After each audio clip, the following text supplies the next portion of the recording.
কেশব আস্তে আস্তে ইদারার ধারে এসে দাঁড়ালেন। মুখখানা গম্ভীর, সামান্য ঝুঁকে জলের দিকে চাইলেন। সত্যিই কাকচক্ষু জল, টলটল করছে। কেশব আস্তে করে বললেন, কে আছিস? উঠে আয়, নইলে থুতু ফেলবো।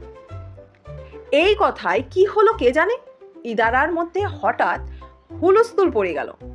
প্রকাণ্ড প্রকাণ্ড ঢেউ দিয়ে জল একেবারে ইদারার কানা পর্যন্ত উঠে আসতে লাগলো। সেই সঙ্গে বো করে বাতাসের শব্দ। লোকজন এই কাণ্ড দেখে দেড় দৌড় পালাচ্ছে। শুধু চক্রবর্তী মশাই ভয়ে কাঁপতে কাঁপতে একটু দূরে দাঁড়িয়ে আছেন। বলতে বলতে ইদারা থেকে শয়ে শয়ে ভূত বেরোতে থাকে। চেহারা দেখে ভড়কাবার কিছু নেই, রোগা লিকলিকে কালো কালো সব চেহারা। তার রক্ত মাংসের নয়, ধোয়াটে জিনিস দিয়ে তৈরি। সব কটার গা ভিজে